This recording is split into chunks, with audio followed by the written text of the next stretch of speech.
Did you know Ernest Hemingway's younger brother tried to start his own country on a bamboo raft in the Caribbean?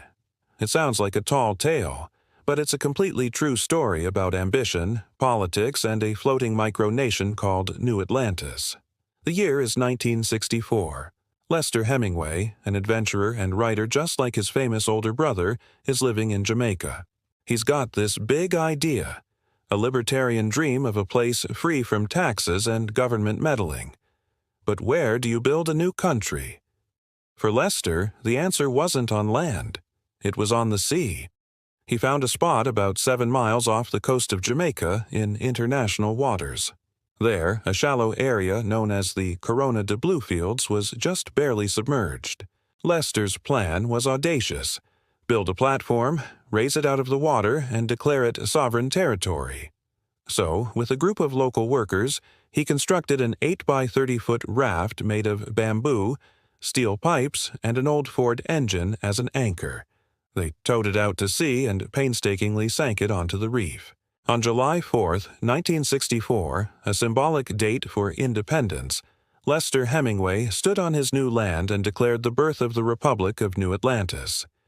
He even drafted his own constitution, a document inspired by the U.S. Constitution, but with a twist.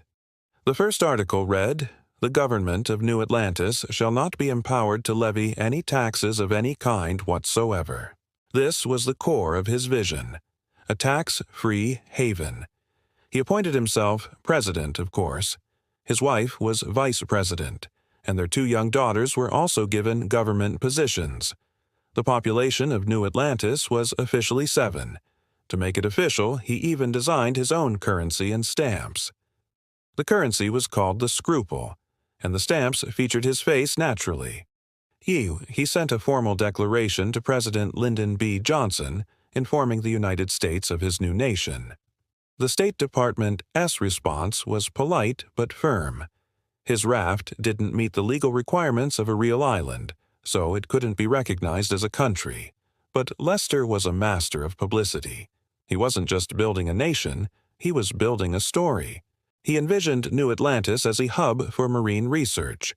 He called his project the International Marine Research Society and hoped to attract scientists and funding. The unique stamps were a clever way to raise money. He sold them to collectors around the world, and for a while the plan actually worked. The story of Hemingway's brother and his floating republic captured the imagination of newspapers and magazines worldwide. For a time, it was a quirky Caribbean dream come true. Lester would sail out to his island, raise the New Atlantis flag, a design featuring a raft on a sea of blue, and work on his research. He studied the local marine life and documented his findings. It was a bizarre mix of serious scientific endeavor and pure, unadulterated showmanship. But the Caribbean Sea is a harsh landlord.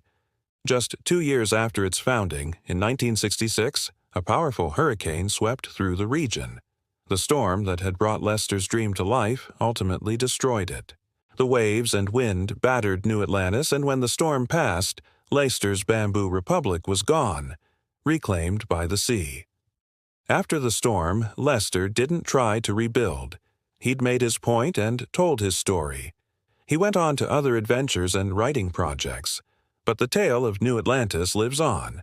It's a fascinating footnote in the history of micronations, these tiny, self-declared states that pop up all over the world. What drove Lester Hemingway to do this? Was it a serious political statement, a clever publicity stunt? Or was it simply the grand, adventurous spirit that ran in the Hemingway family? It was probably a little bit of all three. He wanted to prove a point about freedom and government overreach, but he also loved the thrill of the attempt and the fantastic story it created.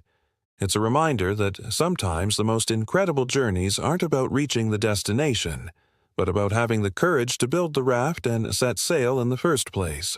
Lester Hemingway may not have founded a lasting country, but he created an unforgettable legend. A story of a man who, for a brief, shining moment, was president of his very own island nation, floating on a dream in the middle of the sea. Thanks so much for watching.